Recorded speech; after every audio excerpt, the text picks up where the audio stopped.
Hello friends, मेरा नाम राकेश वर्मा और मेरे यूट्यूब चैनल पे आपका स्वागत है।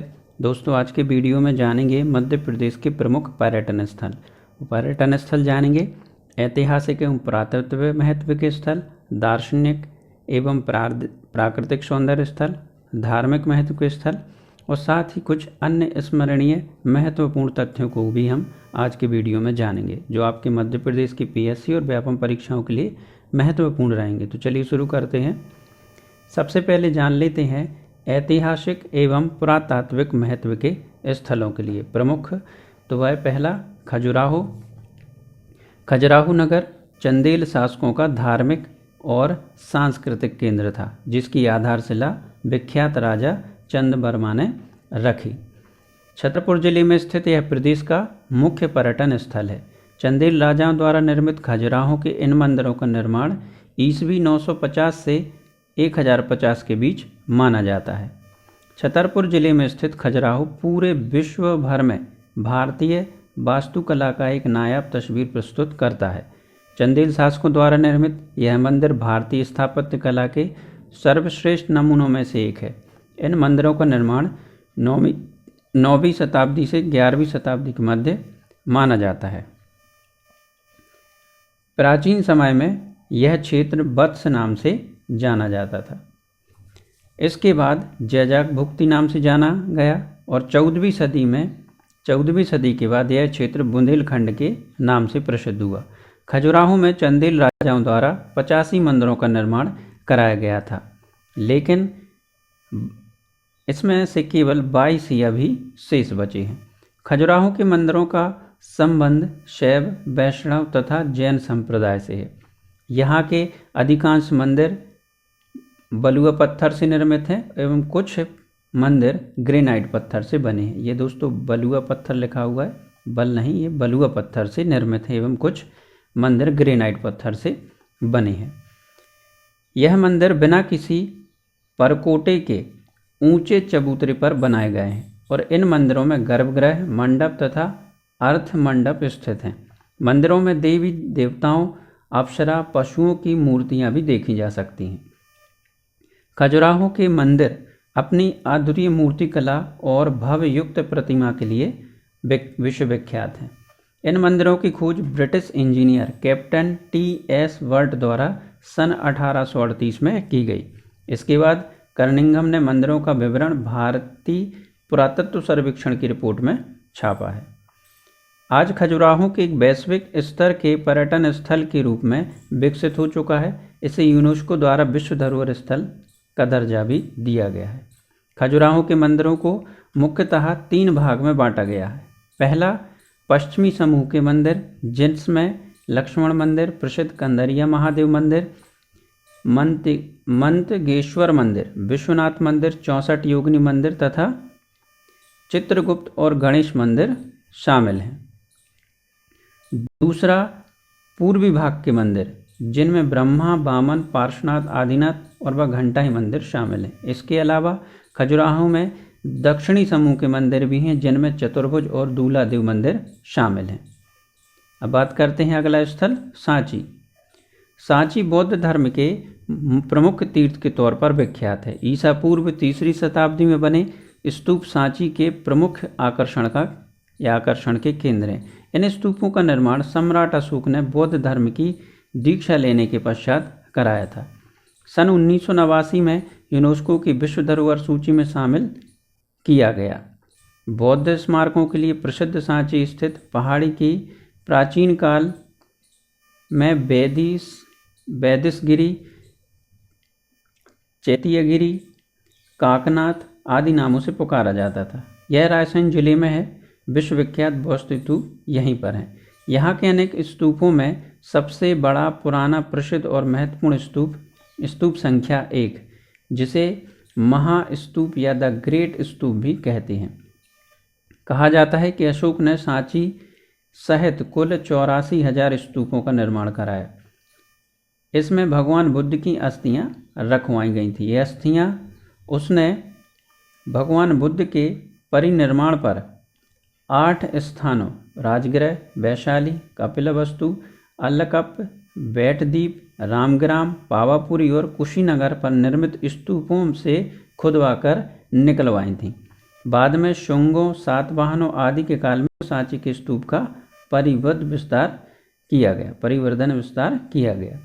स्तूप संख्या 3 में भगवान बुद्ध के 2 प्रधान शिष्यों सारिपुत्र व महामोगल्यान की अस्थियां रखवाई गई थीं। इसका निर्माण 2री शताब्दी ईसा पूर्व में हुआ। स्तूप संख्या 2 में अन्य बौद्ध आचार्यों व भिक्षुओं के अस्थि अवशेष थे, जो अब लंदन संग्रहालय में हैं। अगला स्थल है उदयगिरी की गुफाएं। उदयगिरी की गुफाएं सांची से लगभग 14 किलोमीटर की दूरी पर विदिशा मार्ग पर हैं और उदयगिरी छोटा सा गांव है। इन गुफाओं की संख्या 20 है। ये गुफाएं 4वीं शताब्दी ईसा से 10वीं शताब्दी ईसा में निर्मित की गई थी। गुफा नंबर 1 3 दिशाओं में शैलकृत और एक दिशा में प्रस्तर खंडों में बनी है। स्थानीय लोग इसे सूरज गुफा कहते हैं। गुफा नंबर 5 में भगवान विष्णु के वराह अवतार का चित्रण किया है। गुफा नंबर 19 को अमृत गुफा भी कहा जाता है। ग्यारसपुर सांची से लगभग 56 किलोमीटर की दूरी पर ग्यारसपुर है और ग्यारसपुर पुरातात्विक स्थल है। यहाँ पर अठखंबा, ब्रजमठ, माँ लोबी मंदिर, बौद्ध स्तूप, हिंडोला तोरण प्रमुख स्मारक हैं। अगला स्थल है मांडू। मध्य प्रदेश के धार जिले में स्थित मांडू एक सुरम्य प्राकृतिक स्थल और सुंदर पर्यटन स्थल है। बाज बहादुर ने इसकी स्थापना की थी। बाज बहादुर ने होशंग शाह का मकबरा है, जिसे महमूद खिलजी द्वारा निर्माण कराया गया था। यह पूर्णतः संगमरमर से निर्मित भारत की पहली इमारत है। मांडव मूल रूप से मालवा के परमार राजाओं की राजधानी था। 13वीं शताब्दी में मालवा के सुल्तान ने इस पर कब्जा कर लिया था। मालवा के सुल्तान होशंग शाह ने इसका नाम सादियाबाद, जिसका आनंद नगरी भी कहते हैं, आनंद की नगरी रखा था। मुगल बादशाहों में भी मांडू बहुत प्रिय था। उनकी दृष्टि में ऐसा कोई स्थान नहीं जो वर्षा ऋतु में इतना रमणीय लगता हो। अकबर दक्कन आते समय मांडू में प्रायः ठहरा करता था। अबुल फजल को भी मांडू बहुत पसंद था और उसने पारस पत्थर की सौगात कहा था इसे। 365 मीटर ऊंची खड़ी चट्टान पर स्थित यह महल रानी रूपमती का निवास हुआ करता था और इसके ऊपर मंडपों के चारों ओर का दृश्य दिखता था। कहते हैं रूपमती यहाँ सुबह शाम बैठा करती और नर्मदा का सौंदर्य निहारा करती थी। रेवाकुंड इसका निर्माण बाज बहादुर ने रूपमती के लिए करवाया था। इससे रूपमती महल को जल आपूर्ति होती थी। जामा मस्जिद, यह निर्माण होशंग शाह के काल में हुआ और महमूद प्रथम के काल में पूर्ण हुआ। कहा जाता है कि यह दमिश्क की एक प्रसिद्ध मस्जिद का प्रतिरूप है। यहाँ एक शिव मंदिर है जिसके नीचे सीढ़ी उतारकर जाना होता है। एक सौंदर्य शब्दातीय है और ऊपर वृक्षों से घिरे एक तालाब से एक धार उतरकर शिव जी का अभिषेक करती है। मांडव के दर्शनीय स्थल हैं होशंग शाह का मकबरा, जामा मस्जिद, असरफी महल, नीलकंठ महल, जहाज महल, हिंडोला महल, बाज बहादुर का महल, रूपमती महल। इसके अतिरिक्त चंपा बावड़ी, नाहर झरोखा, दायका महल, एक खंबा महल, हाथीपोल दरवाज़ा, हाथी महल, जहांगीर गेट, लालबाग, जालीबाग, महमूद खिलजी का मकबरा, 7 कोठरी गुफाएं, विजय स्तंभ, जल महल आदि मांडू के अन्य स्मारक हैं। बात करते हैं अगला ग्वालियर। तो सिंधिया राजवंश की राजधानी रहे ग्वालियर में पर्यटन की दृष्टि से एक नहीं अनेक स्थल हैं। इनमें सर्वाधिक महत्वपूर्ण ग्वालियर का किला है। ग्वालियर के किले का निर्माण ईसा शताब्दी 8वीं में हुआ था। ग्वालियर के अन्य दर्शनीय स्थल हैं मान मंदिर, गुजरी महल, तेली का मंदिर, मोहम्मद गौश का मकबरा, गुरुद्वारा, दाताबंदी छोड़, तानसेन का मकबरा और सूर्य मंदिर प्रमुख है। अगला स्थल है ओरछा। बेतवा नदी के तट पर स्थित ओरछा की स्थापना 16वीं शताब्दी में बुंदेला शासक रुद्र प्रताप ने की थी। ओरछा का शाब्दिक अर्थ है गुप्त स्थान। झांसी से 16 किलोमीटर की दूरी पर मध्य प्रदेश में स्थित है ओरछा। पहाड़ों की गोद में स्थित ओरछा एक समय बुंदेलखंड की राजधानी हुआ करता था। यहाँ के प्रमुख दर्शनीय स्थल हैं राम राजा महल, राय प्रवीण महल, चतुर्भुज मंदिर और लक्ष्मी नारायण मंदिर। अगला स्थल है गढ़ा बरदी। सिंगरौली के बरदी गांव के पश्चिमी किनारे पर गोपद एवं सोन नदी के संगम स्थल पर एक ऐतिहासिक गढ़ी है। इस गढ़ी का निर्माण 17वीं शताब्दी में राजा मयूर शाह ने करवाया और बरदी को अपनी राजधानी बनाया। स्थानीय मान्यता के अनुसार राजा मयूर शाह चंदेलों का वंशज था। यह गढ़ी वर्गाकार है जिसका आकार 65 × 65 मीटर है। गढ़ी का मुख्य द्वार पूर्व दिशा की ओर है। द्वार के निर्माण में मुस्लिम स्थापत्य काल का प्रतिबिंब स्पष्ट देखा जा सकता है। अगला स्थल है चंदेरी। मालवा का प्रवेश द्वार चंदेरी अपनी शानदार खूबसूरती, धार्मिक और ऐतिहासिक महत्व के लिए प्रसिद्ध है। चंदेरी के नामकरण पर इतिहासकारों में मतभेद हैं। कुछ इतिहासकार चेदी राज्य के नाम पर नगर का नाम मानते हैं तो कुछ पर्वत के नाम पर मानते हैं। बूढ़ी चंदेरी के स्थान पर नई चंदेरी को 11वीं शताब्दी में बसाया गया था। प्राचीन नगर पर गुप्त वंश, प्रतिहार वंश, गुलाम वंश, तुगलक वंश, खिलजी वंश, अफगान वंश, गौरी वंश, बुंदेला राजपूतों और सिंधियाओं ने शासन किया।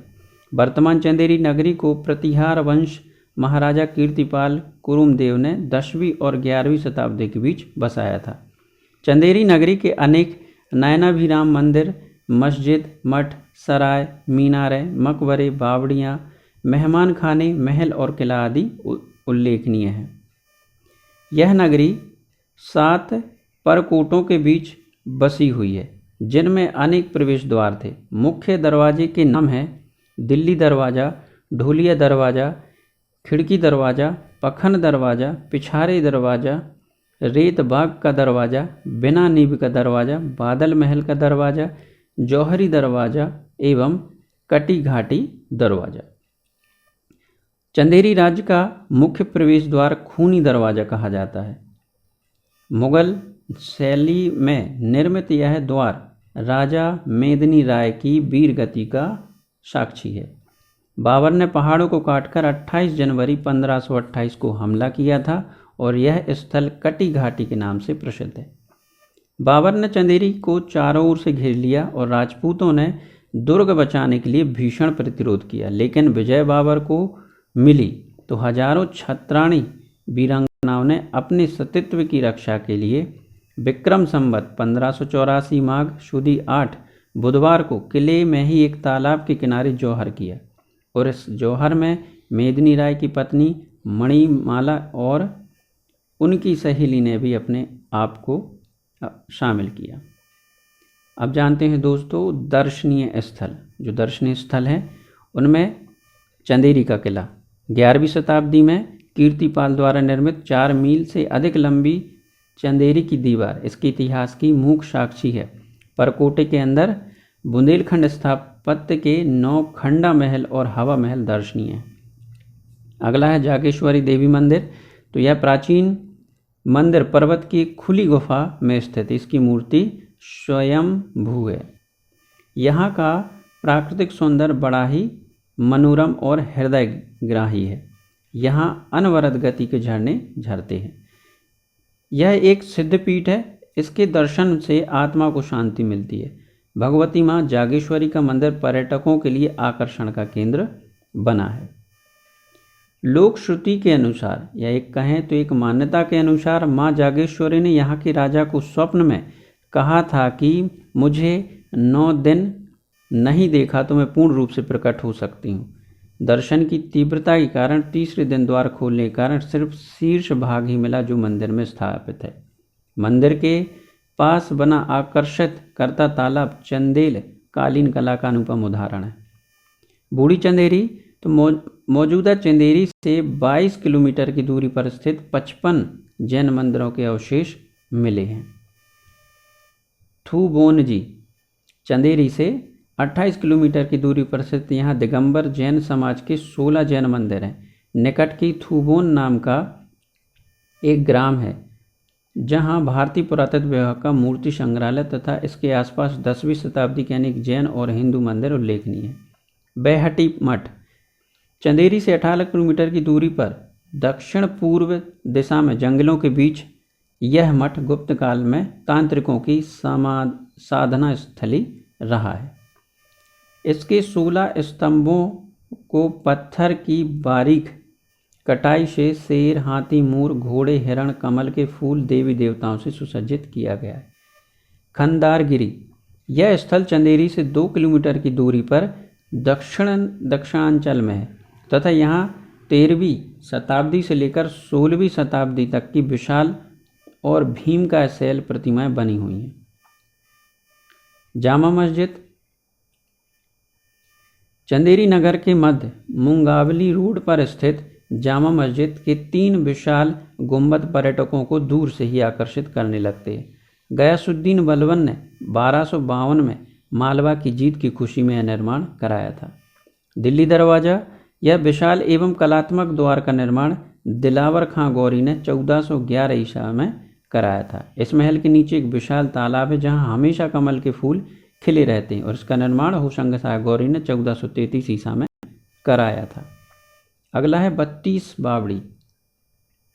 32 बावड़ी चंदेरी से 2 किलोमीटर दूर उत्तर पश्चिमी दिशा में तत्कालीन गवर्नर शेर खान ने सुल्तान गयासुद्दीन खिलजी के आदेशानुसार 1450 ईसा में 32 बावड़ी का निर्माण कराया था। इसमें पानी का स्तर हर घाट पर बराबर रहता है। यह बावड़ी चंदेरी की 1200 बावड़ियों में से विशेष स्थान रखती है। बादल महल दरवाज़ा यह दरवाज़ा चंदेरी के मध्य कहा जाता है कि इस दरवाजे पर शाही मेहमानों का स्वागत किया जाता था और इसका निर्माण मांडू सुल्तानों ने 15वीं शताब्दी में कराया था।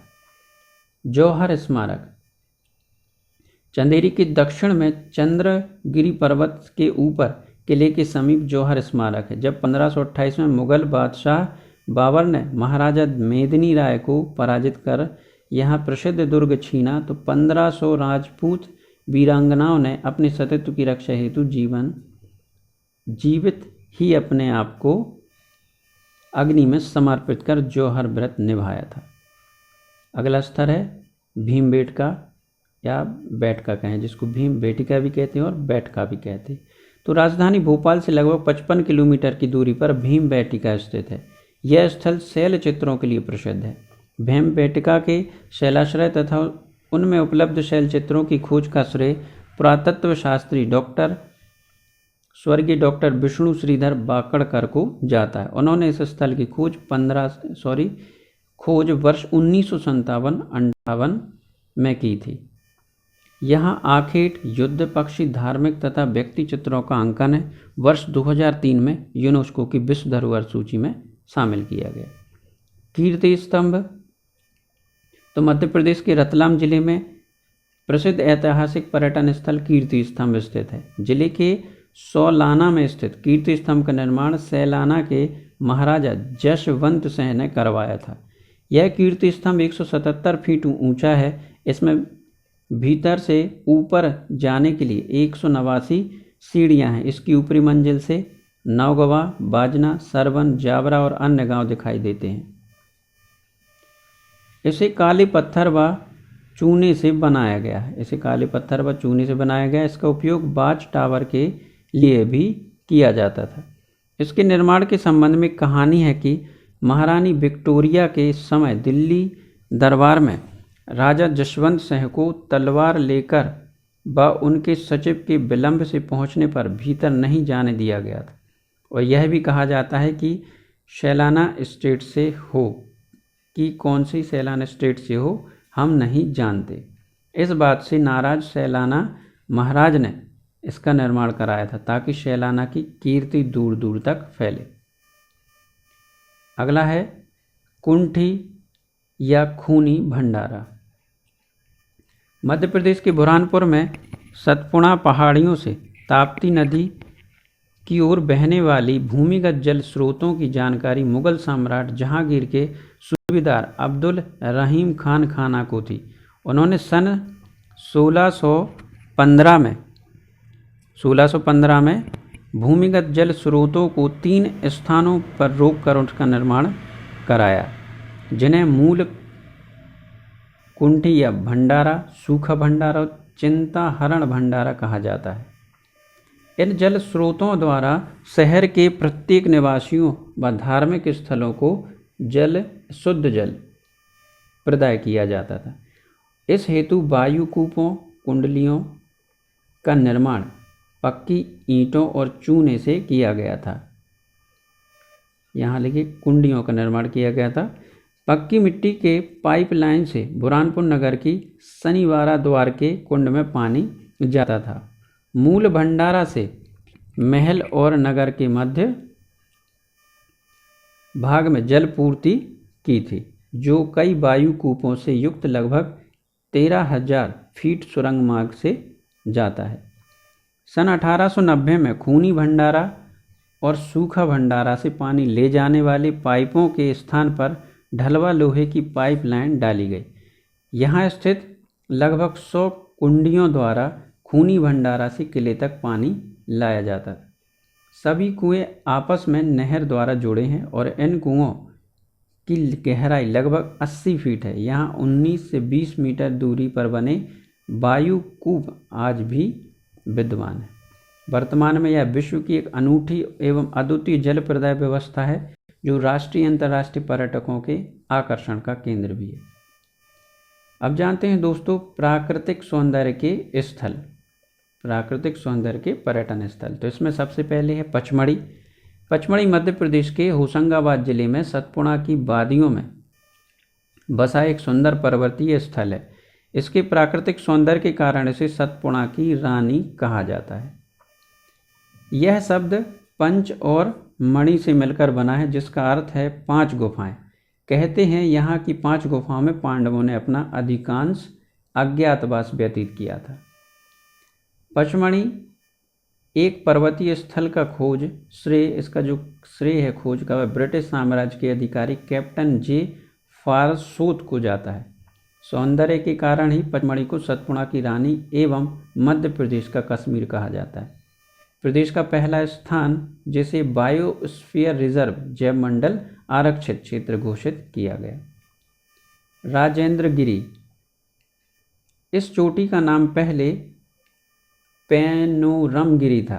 राजेंद्र गिरी, इस चोटी का नाम पैनोरम गिरी था। राष्ट्रपति डॉक्टर राजेंद्र प्रसाद पचमढ़ी आए तो उनके सम्मान में इसका नाम राजेंद्र गिरी रख दिया गया। डचेस फॉल भी यहाँ पर एक दर्शनीय स्थल है। महादेव गुफा के संबंध में कहा जाता है कि यह वही स्थल है जहाँ शिवजी का पीछा करता हुआ भस्मासुर स्वयं अपने सिर पर हाथ रखकर भस्म हुआ था। इस गुफा में प्राकृतिक स्रोतों से हर समय पानी टपकता रहता है। भीतर एक प्राकृतिक शिवलिंग है जिसके सामने एक कुंड है, इसे भस्मासुर कुंड कहते हैं। गुप्त महादेव, बड़े महादेव से 400 मीटर की दूरी पर एक अत्यंत संकीर्ण गुफा है जिसमें गुप्त महादेव निवास कहा जाता है। गुफा के प्रवेश द्वार पर हनुमान जी की भव्य प्रतिमा है। बड़े महादेव की तुलना में इसे छोटा महादेव कहा जाता है। चौरागढ़, महादेव गुफा से 4 किलोमीटर खड़ी चढ़ाई चढ़कर चौरागढ़ पहुंचा जा सकता है। इस पहाड़ी के शिखर पर भगवान शिव का मंदिर है जो महादेव गुफा के रास्ते से ही दिखता है। जटाशंकर, यह एक शिव धाम है। चौरागढ़ जाने के लिए यहाँ चढ़ाई चढ़नी होती है। वहीं जटाशंकर पहुँचने के लिए पर्वतों के बीच से नीचे उतरना होता है। यहाँ पर विशाल पहाड़ियों के बीच संकरी जगह में शिव का धाम है। यहाँ पत्थरों के कारण प्राकृतिक रूप से एक ऐसी संरचना बन गई है जो जटाधारी शिव की तरह प्रतीत होती है। इसकी दूसरी विशेषता यह है कि इसके ऊपर चट्टान भाग कुंडली मारे सर्प की तरह दिखता है। धूपगढ़, इसके नामकरण का कारण यह है कि आकाश से धूप सबसे पहले यहीं उतरती है और यह सतपुड़ा की सबसे ऊंची चोटी है धूपगढ़, जिसकी जो है ऊंचाई 1350 मीटर है। यहाँ से सूर्योदय और सूर्यास्त दोनों ही दृश्य देखे जाते हैं। इसका कारण यह है कि धूपगढ़ की चोटी एक रिज अर्थात पहाड़ियों की रेखा, जिस पर 2 वेंटेज पॉइंट्स हैं और एक पूर्व की ओर दूसरी पश्चिम की ओर। पूर्वी पॉइंट सनराइज पॉइंट और पश्चिमी पॉइंट सनसेट पॉइंट कहलाता है। पूर्व में इसे श्री हरवत्स कोट नाम से भी जाना जाता था। पांडव गुफाएं, ये छोटी पहाड़ी पर 5 प्राचीन गुफाएं हैं जिनके कारण यहाँ पर पचमढ़ी नामकरण हुआ। इन गुफाओं में सबसे साफ सुथरी और हवादार गुफा को द्रौपदी कुटी कहते हैं, जबकि सबसे अंधेरी गुफा को भीम कोटरी कहलाती है।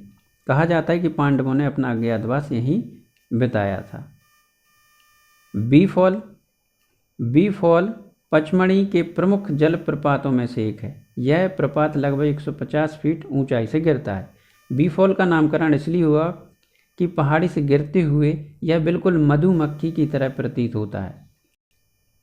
वैसे अब इसे जमुना प्रपात भी कहते हैं। रजत प्रपात का नामकरण इसलिए हुआ कि इस झरने से गिरते पानी की धार पिघले चांदी की तरह प्रतीत होता है। प्रियदर्शनी पॉइंट, यहाँ से पचमढ़ी की सुंदरता निहारते ही बनती है। प्रियदर्शनी पॉइंट से कैप्टन जेम्स फॉर्सिथ ने सबसे पहले यहीं पर खड़े होकर पचमढ़ी की सुंदरता को निहारा था, इसीलिए पहले इसे फॉर्सिथ पॉइंट कहा जाता था। यहाँ से सूर्यास्त का दृश्य भी बहुत सुंदर दिखता है। कैप्टन फारसूथ ने इसी स्थल पर सर्वप्रथम पचमढ़ी की खोज की थी। सन 1664 में श्रीमती इंदिरा गांधी यहाँ पर आई थी, तो इस दर्शनीय स्थल का नाम उनके बचपन के नाम पर प्रियदर्शनी पॉइंट रखा गया। हांडी खोह, यह पचमढ़ी की सबसे गहरी और संकीर्ण घाटी है। इसकी गहराई लगभग 350 फीट है। किंवदंती है, यह कहा जाता है कि यहाँ भगवान शंकर ने एक असुर सर्प को दफनाया था और स्थानीय लोग इसे अंधी घाटी कहते हैं। बात करते हैं अगला स्थल भेड़ाघाट। भेड़ाघाट जबलपुर से कुछ ही दूरी पर स्थित भेड़ाघाट यहाँ का प्रमुख दर्शनीय स्थल है। यहाँ पर नर्मदा नदी संगमरमर की ऊंची चट्टानों के बीच से होकर गुजरती है। यहाँ से कुछ ही दूरी पर धुआंधार जलप्रपात भी स्थित है, जो कि भारत के सबसे सुंदर जलप्रपातों में से एक है। एक किंवदंतियों के अनुसार भेड़ाघाट का नाम भृगु मुनि के कारण पड़ा, जिन्होंने इस स्थान पर अनेक वर्षों तक तपस्या की। नर्मदा और बावन नदी के संगम के कारण भेड़ाघाट कहा जाता है। सफ़ेद संगमरमर की चट्टानों के लिए प्रसिद्ध है। शिव पार्वती मंदिर, जिसमें शिव पार्वती नंदी पर आसीन है। धुआंधार जलप्रपात, बंदर कूंदनी आदि भी यहाँ के दर्शनीय स्थल है। जबलपुर से 23 किलोमीटर दूर सैकड़ों फीट ऊंचे संगमरमर के घाट और बीच में बहती नर्मदा नदी भेड़ाघाट में देखने लायक स्थान है। ऊंचाई से जल गिरने के कारण पानी की बूंदें कोहरे का सृजन कर देती हैं, इसलिए इसका नाम धुआंधार पड़ा है। अगला स्थान है बरमान घाट। प्रदेश के नरसिंहपुर जिले का बरमान घाट करेरी रेलवे स्टेशन से 12 किलोमीटर की दूरी पर नर्मदा नदी के तट पर स्थित है। यहाँ पर परमपिता ब्रह्मा जी की यज्ञस्थली, रानी दुर्गावती का महल, हाथी दरवाजा तथा बराह प्रतिमा स्थित है, जो कि पर्यटकों को अपनी ओर आकर्षित कर लेती है। इस स्थान पर नर्मदा नदी 7 धाराओं में बहती है। मकर संक्रांति से बसंत पंचमी तक यहाँ एक भव्य मेले का आयोजन किया जाता है, जिसमें हजारों लोग शामिल होते हैं। जिला प्रशासन द्वारा इस मेले में जागरूकता हेतु विभिन्न विभागों, कृषि, सहकारिता, शिक्षा, स्वास्थ्य आदि की प्रदर्शनी लगाई जाती है तथा मेले में विक्रय किए जाने वाले वाहनों पर शासन की ओर से विक्रय कर 50% की छूट भी दी जाती है। अगला स्थान है भीमकुंड। तो मध्य प्रदेश के छतरपुर जिले में यह कुंड स्थित है। इस कुंड के बारे में मान्यता है कि अज्ञातवास के दौरान एक बार भीम को प्यास लगी। उन्होंने कई जगह पानी की तलाश की, लेकिन उन्हें पानी नहीं मिला, तो भीम ने अपनी गदा से जमीन पर वार किया, जिससे एक कुंड का निर्माण हुआ और इसी कुंड के पानी से भीम ने अपनी प्यास बुझाई। आज इसी कुंड को भीमकुंड के नाम से जाना जाता है। कहा जाता है कि जब भी एशियाई महाद्वीप में कोई प्राकृतिक आपदा आने वाली होती है तो इस कुंड का जल स्तर अपने आप ही बढ़ने लगता है। नोएडा और गुजरात में आए भूकंप के दौरान भी यहाँ जल स्तर बढ़ा था। इसके अलावा सुनामी आने के दौरान इस कुंड का जलस्तर 15 फीट ऊपर तक आ गया था। इस कुंड के बारे में एक और विशेष बात यह है कि इस कुंड की गहराई अभी तक नहीं मापी जा सकी है। अब जानते हैं दोस्तों धार्मिक महत्व के पर्यटन स्थल। सबसे पहले उज्जैन। उज्जैन धार्मिक दृष्टि से भारत के पवित्रतम नगरों में से गिना जाता है। इसकी गणना भारत के सप्तपुरियों के अयोध्या, कांचीपुरी, हरिद्वार, वाराणसी और द्वारका के साथ होती है। इन सप्तपुरियों को मोक्षपुरी भी कहा जाता है। चंद्रगुप्त द्वितीय के काल में विद्या, कला व साहित्य का महत्व केंद्र उज्जैन था। प्राचीन ऐतिहासिक नगरी उज्जैन आज का उज्जैन है और यह शिव नाम के राजा की राजधानी अवंती का नया नामकरण किया उज्जैनी। उज्जैन देश के प्राचीन नगरों में से एक है। भगवान महाकाल की इस नगरी को अतीत में उज्जैनी अवंती नामों से संबोधित किया जाता था या किया जा रहा है।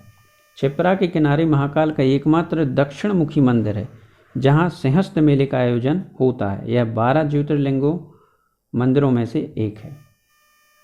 बृहस्पति का शह में प्रवेश का कारण। बृहस्पति का शह में प्रवेश के कारण ही सिंहस्थ कहा जाता है। ये कुंभ इलाहाबाद, उज्जैन, हरिद्वार, नासिक में आयोजित किए जाते हैं। यहाँ पर जंतर मंतर वेधशाला है जिसे राजा जयसिंह द्वारा बनवाया गया था। सिंहस्थ मेला क्षिप्रा के तट पर लगने वाला कुंभ मेला भी उज्जैन को धार्मिक आस्था का एक महान केंद्र है। उल्लेखनीय है कि भारत में 4 स्थानों उज्जैन, प्रयाग, हरिद्वार व नासिक में कुंभ मेलों का आयोजन होता है। इसमें से उज्जैन का कुंभ सिंहस्थ कहलाता है। कारण यह है कि हर 12 वर्ष पर लगने वाला यह मेला तब आयोजित होता है जब बृहस्पति सिंह राशि में हो। महाकालेश्वर मंदिर। उज्जैन का सर्वोपरि महत्व तो यहाँ के महाकालेश्वर मंदिर के कारण है और इस मंदिर में स्वयंभू शिवलिंग है और इसे भारत के 12 ज्योतिर्लिंगों में से एक माना जाता है। इनमें महाकालेश्वर का शिवलिंग एक दृष्टि से विशिष्ट है कि यह दक्षिण मुखी है। संदीपनी आश्रम। उज्जैन में संदीपनी ऋषि के आश्रम में भगवान कृष्ण ने अपने बड़े भाई बलराम और सखा सुदामा के साथ विद्या अध्ययन किया था। यह आश्रम आज भी उज्जैन में विद्यमान है और यहाँ एक प्रमुख धार्मिक पर्यटन स्थल है। आश्रम में बने मंदिर में गुरु संदीपनी, भगवान कृष्ण, बलराम तथा सुदामा की प्रतिमाएं विराजमान है। गोमती कुंड। यह संदीपनी आश्रम में है और किंवदंती है कि संदीपनी ऋषि द्वारका की गोमती नदी के जल से ही स्नान करना पसंद करते थे। अतः उनके शिष्य श्री कृष्ण ने यह कुंड यहाँ खोद दिया जिसमें द्वारका की गोमती नदी का जल भरा रहा। हरसिद्धि मंदिर। हरसिद्धि को देवी अम्बा का रूप माना जाता है। सबसे पुराना हरसिद्धि मंदिर गुजरात में है। भगवान कृष्ण भी इनके उपासक थे। जब विक्रमादित्य उज्जैन के राजा हुए तब उन्होंने ही यहाँ हरसिद्धि मंदिर बनवाया। यह मंदिर अन्नपूर्णा को समर्पित है और इसे एक शक्तिपीठ का दर्जा प्राप्त है। काल भैरव मंदिर। यह मंदिर क्षिप्रा के तट पर है। काल भैरव को शिव का ही एक रूप माना जाता है और वे 8 भैरवों के स्वामी हैं। मान्यता है कि भारत के सभी 52 शक्तिपीठ किसी न किसी भैरव के द्वारा रक्षित हैं। चिंतामन सिद्ध गणेश मंदिर। भारत भर में चिंतामन सिद्ध गणेश की कुल 4 स्वयंभू प्रतिमाएं हैं। उनमें से एक सीहोर की भी है। शेष 3 प्रतिमाएं उज्जैन, सवाई माधोपुर और सिद्धपुर गुजरात में है। चिंतामन गणेश को चिंताहारी माना जाता है। मनोकामनाओं की पूर्ति के लिए हर साल लाखों श्रद्धालु यहाँ आते और उल्टा सांतिया बनाते हैं। सीहोर के चिंतामन सिद्ध गणेश मंदिर की स्थापना उज्जैनी के राजा विक्रमादित्य द्वारा की गई मानी जाती है। कथा मिलती है कि राजा विक्रमादित्य हर बुधवार को राजस्थान के सवाई माधोपुर में चिंतामन सिद्ध गणेश के दर्शन के लिए जाया करते थे। एक बार गणपति ने उन्हें स्वप्न में कहा कि राजन, में पार्वती नदी में शिव पार्वती अर्थात शिवन व पार्वती नदियों के संगम स्थल पर कमल पुष्प के रूप में प्रकट होऊंगा। स्वप्न के अनुसार राजा को वह कमल पुष्प मिला जो गणेश प्रतिमा में परिवर्तित हो गया। आज सीहोर में यह स्वयंभू प्रतिमा ही चिंतामन सिद्ध गणेश के रूप में विराजमान है और यह मंदिर जिला मुख्यालय से 2 किलोमीटर दूर गोपालपुर गांव में स्थित है। हरसिद्धि देवी मंदिर। हरसिद्धि देवी मंदिर प्राचीन और सिद्ध मंदिर स्थल है। यहाँ पर अन्य मंदिरों में संतोषी माता मंदिर, बड़े गणेश जी मंदिर, गोपाल मंदिर, 24 खंबा मंदिर, गण कालिका मंदिर, भृत हरि गुफा, काल भैरव, कालिया देह महल, संदीपनी आश्रम, मंगलनाथ, चिंतामणि गणेश आदि धार्मिक स्थल है। अगला स्थल है ओंकारेश्वर। ओंकारेश्वर ज्योतिर्लिंग मध्य प्रदेश के खंडवा जिले में स्थित है और यह ज्योतिर्लिंगों को ममलेश्वर व अमलेश्वर भी कहते हैं। यह ज्योतिर्लिंग नर्मदा नदी के तट पर स्थित है और जिस पर्वत पर यह ज्योतिर्लिंग स्थापित है वहाँ ओम की आकृति दिखाई देती है, इसीलिए इसे ज्योतिर्लिंग का नाम ओंकारेश्वर है। धर्म ग्रंथों के अनुसार यहाँ 68 तीर्थ स्थित हैं और यहाँ 33 करोड़ देवता परिवार सहित निवास करते हैं। यह खंडवा में नर्मदा तट पर स्थित है। यह 12 ज्योतिर्लिंगों में से एक है। यहाँ पर महादेव का मंदिर, आदि शंकराचार्य की गुफाएं, सिद्धनाथ का मंदिर, ममलेश्वर मंदिर, ओंकारेश्वर मंदिर आदि दर्शनीय स्थल हैं। ओंकारेश्वर का प्राचीन नाम मानधाता है। देश के 12 ज्योतिर्लिंगों में से इसकी गणना की जाती है और ओंकारेश्वर में नर्मदा घाट, 24 अवतार, सिद्धनाथ मंदिर, मार्कंडेय आश्रम, ममलेश्वर महादेव सहित अन्य स्थल दर्शनीय हैं। अगला स्थल है अमरकंटक। नर्मदा नदी का उद्गम स्थल अमरकंटक मनुहारी पर्यटन धार्मिक स्थल है। पुराण में इसे सर्वतीर्थ न्याय क्रम बताया गया, जिसका अर्थ है अमरकंटक सभी तीर्थों में श्रेष्ठ है। यहाँ स्थित कुल मंदिरों की संख्या 24 बताई जाती है।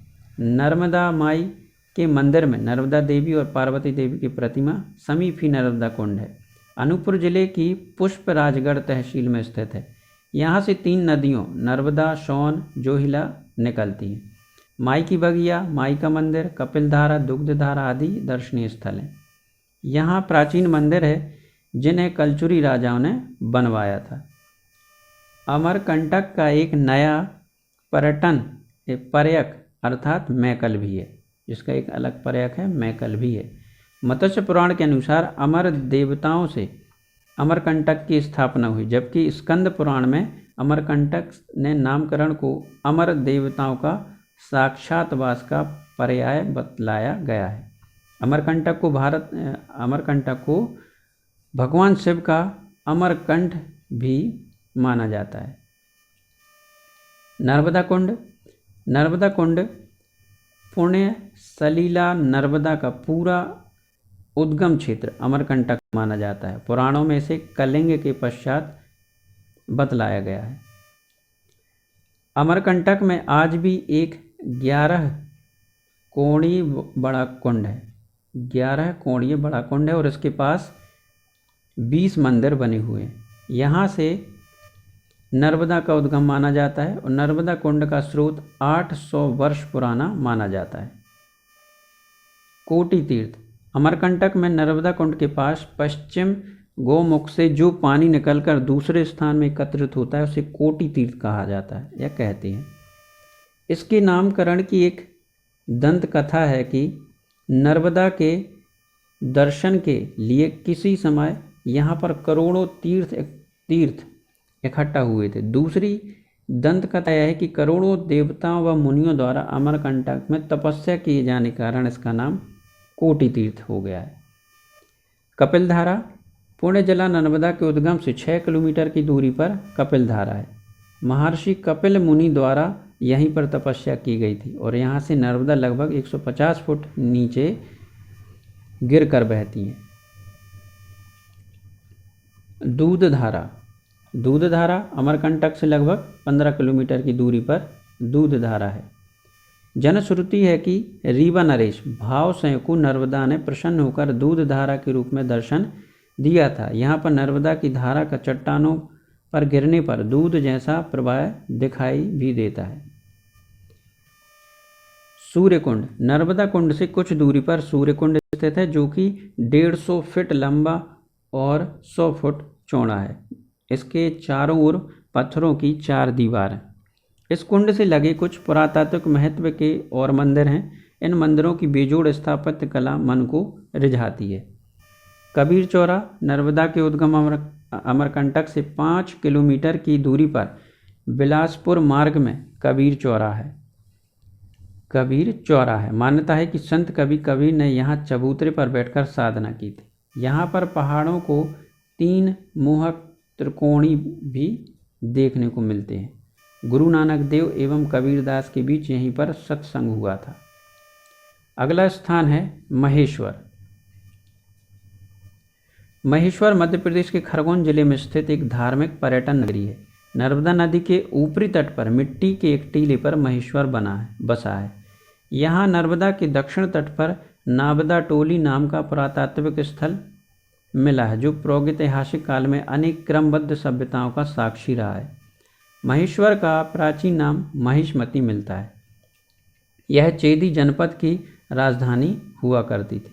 पौराणिक ग्रंथों में महिष्मती को है वंशी राजा कार्तवीर्य अर्जुन अथवा सहस्त्रबाहु की राजधानी बताया गया। उन्हीं के एक पूर्वज महिषपथ ने महिष्मती की स्थापना की। किंवदंती है कि सहस्त्रबाहु ने अपने सहस्त्र भुजाओं से नर्मदा की धारा को रोक दिया था। बौद्ध साहित्य में महिष्मती को दक्षिणी अवंती का मुख्य नगर बताया गया है। महात्मा बुद्ध के समय यह एक संपन्न नगर था। कालिदास के रघुवंश में भी इसका वर्णन है। चीनी यात्री हेनसोंग भी यहाँ आया था और अनुश्रुति है कि शंकराचार्य ने शास्त्रार्थ करने वाले मंडन मिश्र और उनकी पत्नी महिष्मती के ही निवासी थे। महेश्वर के निकट स्थित मंडलेश्वर मंडन मिश्र के नाम पर भी है। महेश्वर और मंडलेश्वर ये दोनों नगर इतने घनिष्ठ रूप से संबंधित हैं कि इन्हें जुड़वा नगर माना जाता है। नर्मदा नदी महेश्वर का प्राण है। इसका जल बिल्कुल पारदर्शी नजर आता है। नर्मदा के तट पर अहिल्याबाई द्वारा निर्मित घाटों की श्रृंखला है, जिनमें अहिल्या घाट, पेशवा घाट और फड़से घाट विशेष महत्वपूर्ण है। महेश्वर के निकट ही नर्मदा का सहस्त्रधारा जल प्रपात है। महेश्वर के निकट सहस्त्रधारा जल प्रपात है। यहाँ नर्मदा का पानी एक विशाल चट्टान से ऊपर से गुजरता है और उससे टकराकर असंख्य धाराओं में बिखर जाता है। रामायण और महाभारत में महेश्वर को महिष्मती के नाम से संबोधित किया गया है। महेश्वर किले के अंदर रानी अहिल्याबाई की राजगद्दी पर बैठी एक प्रतिमा रखी गई है। यह खरगोन जिले में और इसका प्राचीन नाम महिष्मती था, जो अहिल्याबाई की राजधानी रही और हैया वंश की राजधानी थी। सहस्त्रधारा जलप्रपात के साथ ही राजेश्वर मंदिर अहिल्या संग्रहालय भी यहाँ स्थित है। यह साड़ियों के लिए भी प्रसिद्ध है। महेश्वर में भवानी माता का मंदिर, अहिल्येश्वर शिवालय, राजवाड़ा, बाणेश्वर, बिठाजी की छतरी, राजेश्वर शिवालय, कालेश्वर, जालेश्वर, बालेश्वर, पांठरीनाथ, काशी विश्वनाथ, मांगेश्वर, भृतहरि का गुफा दर्शनीय। अगला स्तर है चित्रकूट। उत्तर प्रदेश एवं मध्य प्रदेश की सीमा पर मध्य प्रदेश के सतना जिले में है स्थित है चित्रकूट। महर्षि अत्रि और सती अनुसुईया का आश्रम सतना जिले के चित्रकूट में स्थित है। चित्रकूट मंदाकिनी नदी किनारे स्थित है। यहाँ पर ब्रह्मा विष्णु महेश ने बालावतार लिया था। विंध्य पर्वतमाला की मध्य नैसर्गिक सौंदर्य लिए रमणीय पर्यटन स्थल चित्रकूट स्थित है। भगवान राम और सीता ने वनवास के 14 वर्ष में से 11 वर्ष व्यतीत किए थे। ऋषि अत्रि और सती अनुसुईया ने तप किया था। ब्रह्मा विष्णु और महेश की अवतार स्थली भी रही है चित्रकूट। अब चित्रकूट के दर्शनीय स्थलों में है रामघाट।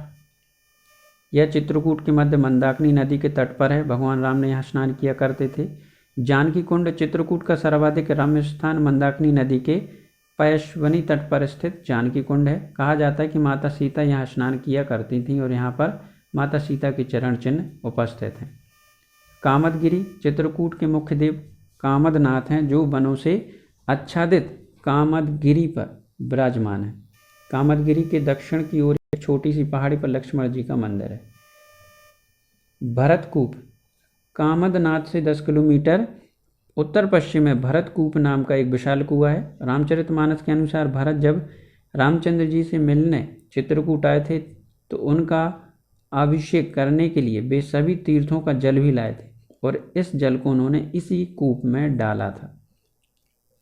रामसैया यह चित्रकूट और भरतकूप के बीच एक अलग अलग स्थान है, जहाँ कहा जाता है कि दिन भर चित्रकूट के जंगलों में भ्रमण करने के बाद शाम को राम, लक्ष्मण और सीता जी यहाँ विश्राम करते थे।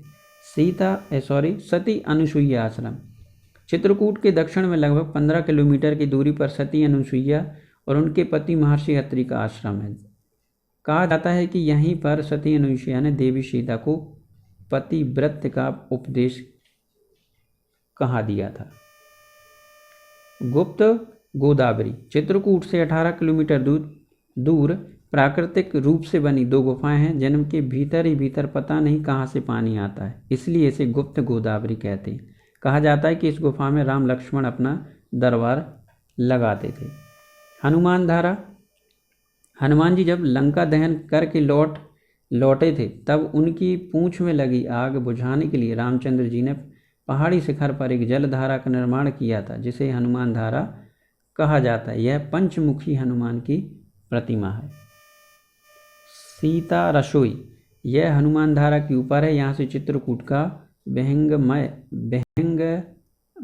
एवं मनोहारी दृश्य दिखाई देता है। अगला पर्यटन स्थल है मैहर। मैहर मध्य प्रदेश के सतना जिले में स्थित एक महत्वपूर्ण धार्मिक पर्यटन स्थल है।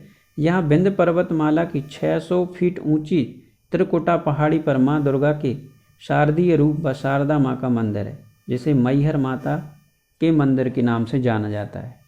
इसका नामकरण का कारण यह है कि यहाँ माई या सती का हार गिरा था। यह प्राचीन मंदिर है जिसके बारे में मान्यता है कि इसकी स्थापना मैहर के महाराज गोविंद सिंह जुदेव ने की थी।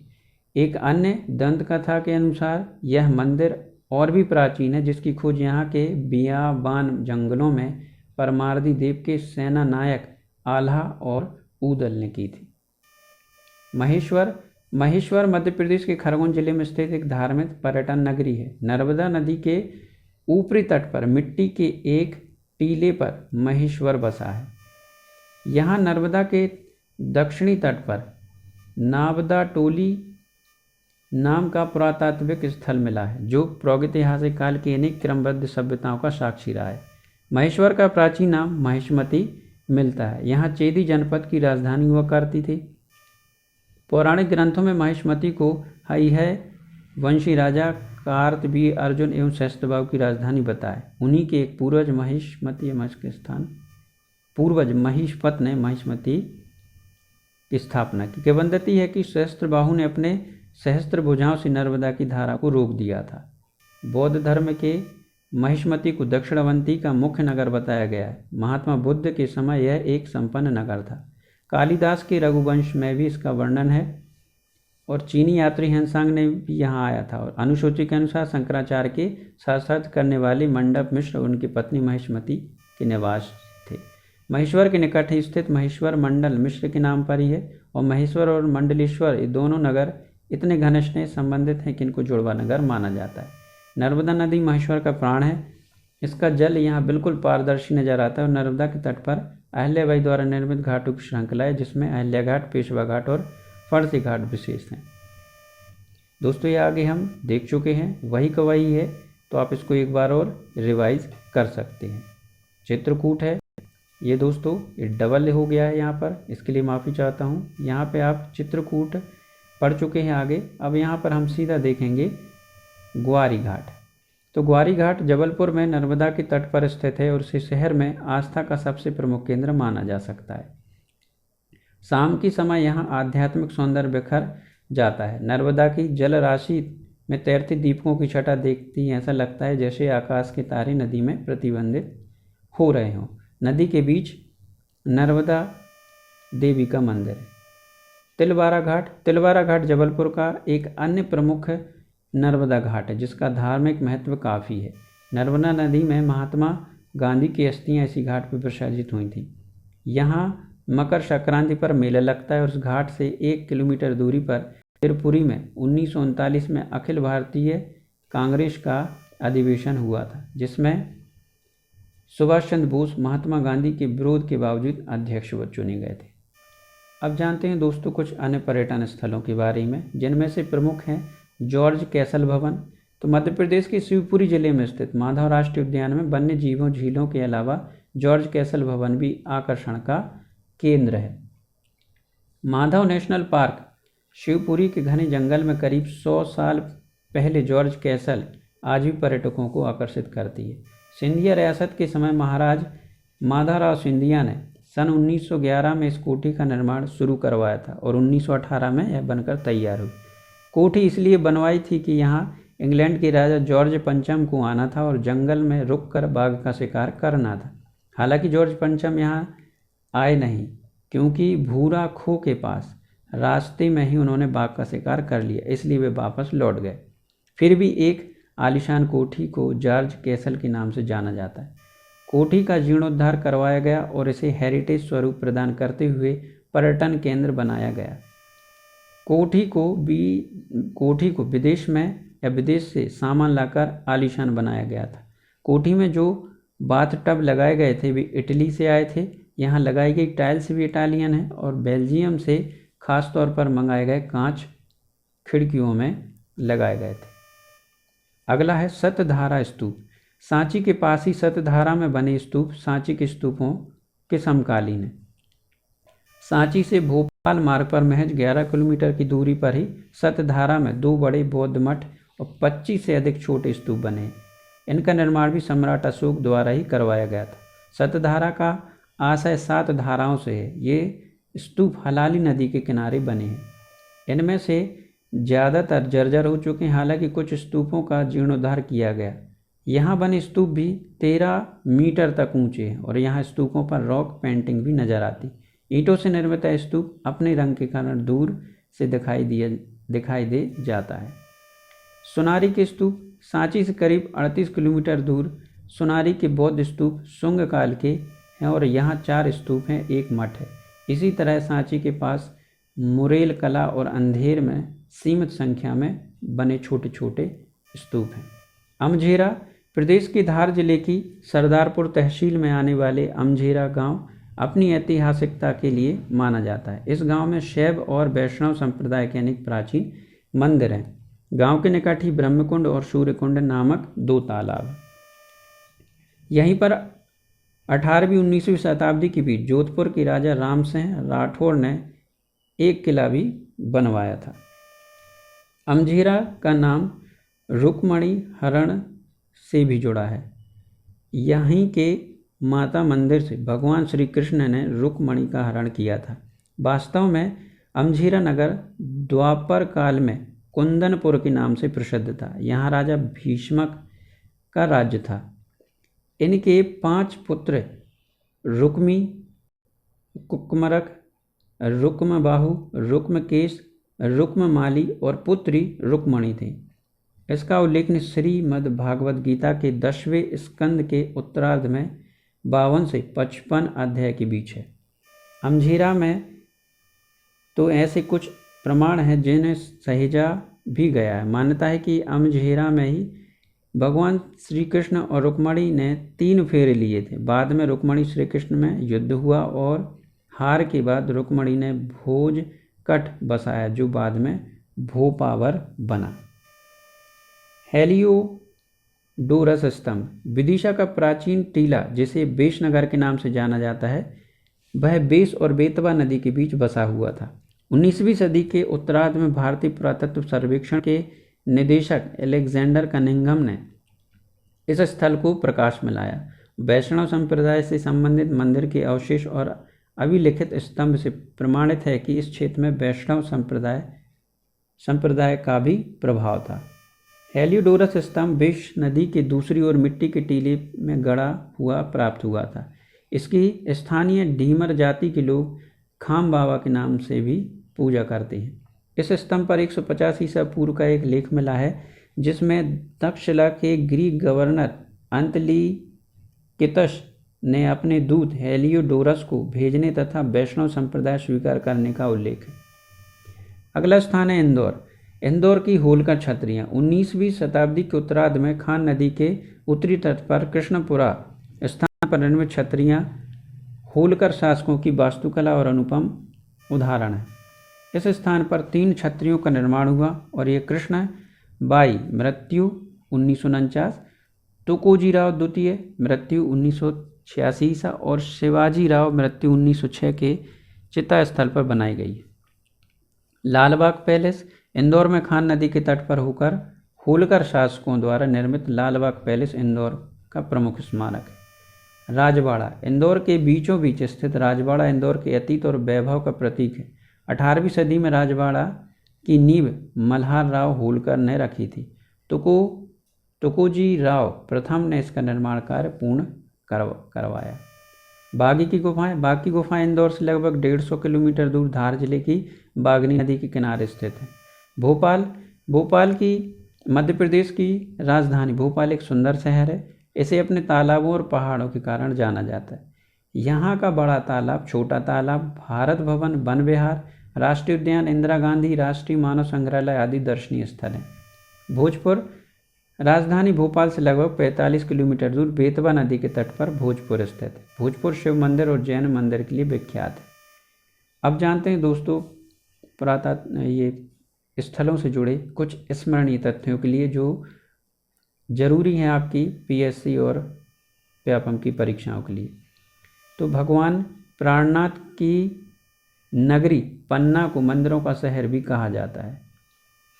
खजुराहो का कन्नेरिया महादेव 1986 में यूनेस्को की विश्व धरोहर में शामिल किया गया। सांची के स्तूप सबसे पहले 1989 में यूनेस्को की विश्व धरोहर सूची में शामिल किए गए। भीमबेटका 2003 में यूनेस्को की विश्व धरोहर में शामिल किए गए हैं। मैहर संगीत के लिए प्रसिद्ध है।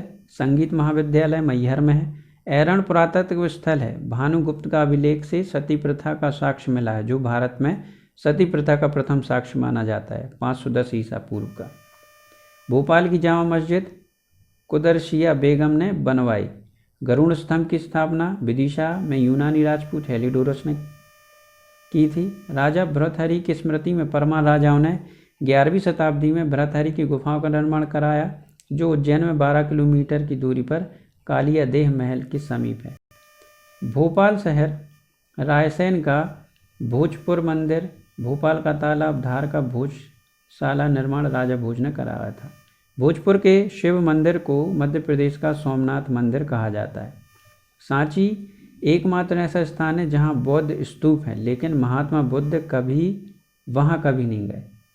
भोपाल की ताजुल मस्जिद शाहजहां की बेगम ने बनवाई। यह अपने आंगन की दृष्टि से एशिया की सबसे बड़ी मस्जिद है। मध्य प्रदेश के पर्यटन स्थलों का विकास करने की दृष्टि से वर्ष 1978 में राज्य पर्यटन विकास निगम का गठन किया गया। बागी की गुफाएं धार जिले में विंध्याचल की पहाड़ियों में है और इन गुफाओं को अजंता महाराष्ट्र की गुफाओं के समकालीन माना जाता है। इसका निर्माण गुप्त शासकों ने कराया था। मध्य प्रदेश के धार में स्थित बागी गुफाएं बौद्ध विहारों के रूप में विकसित की गईं। इन्हें बौद्ध चित्र के प्राण कहा जाता है और रंगीन चित्रकारी करने से रंगमहल भी कहते हैं। मध्य प्रदेश का एकमात्र हिल स्टेशन पचमढ़ी में स्थित पांडव गुफाओं के बारे में धारणा है कि एक वर्ष में अज्ञातवास के समय पांडवों ने अपने कुछ समय यहीं बिताया था। उन्हीं के नाम पर इन्हें पांडव गुफाएं कहा जाता है।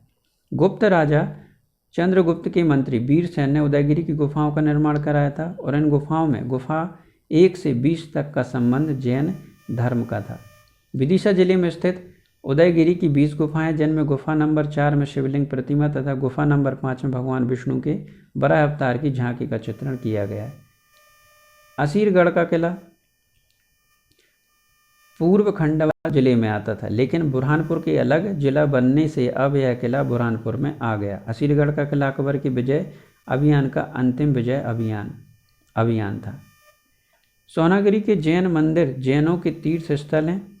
इन मंदिरों की संख्या लगभग 100 है तथा ये मध्य प्रदेश की दतिया की एक ऊंची पहाड़ी पर स्थित है। हिंडोला महल प्रदेश के धार जिले में मांडू में स्थित है और यह स्थल रानी रूपमती बाज बहादुर की प्रणय कथाओं के लिए प्रसिद्ध है। इसके अलावा जहांगीर महल, जहाज महल भी यहीं है। भारत की 12 ज्योतिर्लिंगों में से एक उज्जैन में है, जहां महाकालेश्वर के नाम से प्रसिद्ध है। यहाँ पर भैरव मंदिर भी स्थित है और उज्जैन में गोपाल मंदिर तथा जंतर मंतर भी है। मध्य प्रदेश के ग्वालियर में 8वीं सदी में सूरजसेन द्वारा बनवाया गया ग्वालियर दुर्ग में राष्ट्रकूटों ने दक्षिण भारतीय शैली का तेली का मंदिर बनवाया। ग्वालियर के किले में सास बहू का प्रसिद्ध मंदिर भी बनाया हुआ है। 11वीं शताब्दी में निर्मित चंदेरी अशोकनगर का किला जौहर कुंड के लिए विख्यात है, क्योंकि बाबर के आक्रमण के समय 800 राजपूत रानियों ने जौहर कुंड में जलकर भस्म हो गई थी। किले में हवा महल और नौखंडा महल आदि दर्शनीय स्थल है। खजुराहो चंदेल राजाओं की राजधानी थी। यहाँ पर अनेक भव्य मंदिर नागर शैली में निर्मित है और यह स्थल अंतर्राष्ट्रीय ख्याति प्राप्त कर चुका है और इसलिए यहाँ नियमित वायु सेवा से जुड़ा हुआ है। तिगवा मंदिर जबलपुर, भूभरा का शिव मंदिर सतना, नचना कोठार का पार्वती मंदिर पन्ना तथा खोह मंदिर सतना में है। इसके अलावा उदयगिरी की गुफाएं, बाघ की गुफाएं भी गुप्तकालीन स्थापत्य कला के नमूने हैं। गिन्नौरगढ़ का किला गिन्नौर पहाड़ी पर 18वीं शताब्दी में महाराजा उदय वर्मन द्वारा बनवाया गया, जबकि राजवसंती ने रायसेन का दुर्ग बनवाया था। धार का किला मोहम्मद तुगलक ने 1344 में दक्षिण विजय के दौरान, असीरगढ़ का किला आसा नामक अहीर राजा ने तथा चंदेरी का किला कीर्तिपाल ने बनवाया। मध्य प्रदेश के बांधवगढ़ के किले में तालाब के किनारे लक्ष्मी नारायण मंदिर स्थित है। यहीं पर शेष शाही तालाब है, जो प्रसिद्ध चमत्कारी योगी के नाम पर बना था। इस किले में हीरा सागर कुंड भी स्थित है। शिवपुरी के समीप एक पहाड़ी पर राजा नल की राजधानी थी और नल और दमयंती के प्रणय कथा नरवर के किले से जुड़ी हुई। 14वीं शताब्दी में अलाउद्दीन खिलजी ने मंदसौर पूर्व में मंदसौर के किले पर निर्माण कराया। नरव का किला राजा नल ने, मंडला दुर्ग को राजा नरेंद्र शाह ने तथा गिन्नौरगढ़ का किला महाराजा उदय वर्मन ने बनवाया था। यूनेस्को की विश्व धरोहर सूची में शामिल खजुराहो छतरपुर जिले के विख्यात पर्यटन स्थल है। यहाँ मंदिरों को 3 समूहों, पश्चिमी समूह, पूर्वी समूह तथा दक्षिणी समूह में बांटा गया है। इंदौर के पश्चिम में एक पहाड़ी पर स्थित गोमट्टगिरी जैन तीर्थ स्थल है, जो अत्यंत रमणीय है। यहाँ पर भगवान बाहुबली की 27 फुट ऊंची प्रतिमा अत्यंत आकर्षण, मन को लुभाने वाली है। मध्य प्रदेश में मंदिरों का नगर कहा जाने वाला उज्जैन में मंगलनाथ का मंदिर है और यही वह स्थान है जहाँ हिंदुओं ने सर्वप्रथम भूगोल को समझ कर उसका ज्ञान प्राप्त किया था। उज्जैन में संदीपनी आश्रम है, जहाँ भगवान कृष्ण और उनके बड़े भाई बलराम और मित्र सुदामा ने शिक्षा प्राप्त की। यहाँ एक वृक्ष भी है जो प्रलय के समय भी अमर था। मदन महल जबलपुर नगर में एक विशाल पहाड़ी पर स्थित है। गोंड राजा मदन शाह ने इस महल का निर्माण करवाया था और यह मदन शाह का राजप्रसाद था। ग्वालियर नगर में महाराजा जीवाजीराव सिंधिया का निवास जय विलास राजमहल कहलाता है और यह महल पाश्चात्य नमूने पर बना हुआ है और इस महल का संग्रहालय दर्शनीय है। खरबूजा महल धार के किले में, मोती महल खंडवा में, जहांगीर ओरछा के किले में तथा नौखंडा महल चंदेरी के किले में स्थित है, जबकि रायसेन में बादल महल एवं रोहित महल है। मध्य प्रदेश में मांडू में मालवा के मुस्लिम शासक होशंग शाह का मकबरा स्थित है। यह मकबरा संगमरमर से बनी भारत की पहली स्मारक होने के कारण प्रसिद्ध है। मध्य प्रदेश में शिवपुरी में सिंधिया वंश के 2 व्यक्ति, महारानी सांख्या राजे सिंधिया तथा महाराजा माधवराव सिंधिया की समाधियां बनी हुई। यह समाधि आगरा ताजमहल की तरह सुंदर इमारत है। मध्य प्रदेश में चित्रकूट अपने प्राकृतिक सौंदर्य के लिए जाना जाता है। जन श्रुतियों के अनुसार ब्रह्मा विष्णु महेश यहाँ बाल्य अवतार लिया था और भगवान राम भी वनवास के समय चित्रकूट आए थे। अमरकंटक से नर्मदा नदी का उद्गम होता है। यहाँ पर माई का मंदिर, माई हाथी, कपिलधारा, दुग्धधारा आदि दर्शनीय स्थल है। मध्य प्रदेश की पर्यटन नगरी मांडू में भारत प्रसिद्ध रानी रूपमती, अशरफी महल, दायका महल, हिंडोला महल, जहाज महल आदि स्थापित, जो कि ऐतिहासिकता को समेटे हुए दिखाई देते हैं। मध्य प्रदेश के एकमात्र हिल स्टेशन और पर्यटकों का आकर्षण पचमढ़ी की खोज 1858 कैप्टन वार्डन ने की थी। यहाँ चौरागढ़, बड़ादेव, जटाशंकर, पांडव गुफा दर्शनीय स्थल हैं। मध्य प्रदेश में नर्मदा नदी में स्थित भेड़ाघाट पर्यटन स्थल एक सुंदर प्राकृतिक भूस्थल है। भेड़ाघाट में गौरी शंकर का प्रसिद्ध मंदिर कलचुरी वंश के राजाओं ने 1156 में बनवाया था। जबलपुर का तैमूर श्रृंखला की तलहटी में रूपनाथ का रमणीय स्थल है। प्राचीन समय में यह एक तीर्थ स्थल था जहाँ राम, लक्ष्मण व सीता के नाम 3 सरोवर थे। मध्य प्रदेश के शिवपुरी जिले को प्रदेश की पहली पर्यटन नगरी होने का गौरव प्राप्त है। शिवपुरी में माधव राष्ट्रीय उद्यान है। मध्य प्रदेश धार जिले में स्थित मांडू प्रदेश का मुख्य पर्यटन स्थल है। यहाँ अनेक सुंदर महल और मकबरे हैं। मांडू को सिटी ऑफ जॉय के नाम से जाना जाता है। मध्य प्रदेश का मुख्य पर्यटन स्थल मांडव को गुप्त काल में सादियाबाद के नाम से पहचाना जाता था, जिसका अर्थ है आनंद का शहर, इसलिए इसे सिटी ऑफ जॉय कहा जाता है। मध्य प्रदेश के मुख्य पर्यटन स्थल मांडू में दिल्ली दरवाजा स्थित है। यहाँ मांडू का मुख्य दरवाजा माना जाता है कि मुगल शासक अकबर ने इसी दरवाजे से मांडू में प्रवेश किया था। मध्य प्रदेश की जीवन रेखा नर्मदा नदी पर बंदर कूदनी नामक एक प्रसिद्ध दर्शनीय स्थल है, जो जबलपुर के निकट भेड़ाघाट में स्थित है और यहाँ पर नर्मदा नदी ऊंची पहाड़ियों के मध्य एक सकरी धारा के रूप में बहती है। चलिए दोस्तों, अब जान लेते हैं एक नज़र में मध्य प्रदेश के प्रमुख दर्शनीय स्थल। तो देखिए, भोपाल में कौन कौन से दर्शनीय स्थल हैं? वन विहार, भारत भवन, मानव संग्रहालय, शौर्य स्मारक। कालिया देह उज्जैन में भरतहरि की गुफाएं हैं। खंडवा में ओंकारेश्वर मंदिर, दादाजी दरबार है। अनूपपुर में अमरकंटक, नर्मदा का उद्गम स्थल। उज्जैन में महाकालेश्वर मंदिर, जंतर मंतर। 52 गजा, इसमें जैन तीर्थ स्थल, भगवान आदिनाथ की विशाल मूर्ति। चित्रकूट, यहाँ एक पौराणिक स्थल है। खजुराहो शिल्पकला युक्त मंदिर है। मैहर, माँ शारदा का मंदिर। सांची, बौद्ध तीर्थ स्तूप। महेश्वर, भव्य मंदिर घाट। मुक्तागिरी, बैतूल जैन तीर्थ स्थल। जबलपुर, धुआंधार जलप्रपात। शहडोल, कपिलधारा जलप्रपात। रीवा, चचई, केवटी और बहुटी जलप्रपात। पचमढ़ी, राज्य का एकमात्र हिल स्टेशन। भेड़ाघाट, प्राकृतिक दृश्य और विख्यात संगमरमर की चट्टान और 64 योगिनी मंदिर। ओरछा, किला और राम मंदिर। ग्वालियर, किला, फूलबाग, सूर्य मंदिर। दतिया, पीताम्बरा पीठ और सोनगिरी। मंडला, कान्हा नेशनल पार्क और अंत में ओंकारेश्वर ज्योतिर्लिंग मंदिर और मंदाता मंदिर। तो दोस्तों, आज के वीडियो में बस इतना ही। आशा करता हूँ कि मेरा वीडियो पसंद आया होगा। वीडियो पसंद आया हो तो वीडियो को लाइक करें, अपने दोस्तों के साथ शेयर भी करें और मेरे चैनल को सब्सक्राइब करना ना भूलें। Thank you.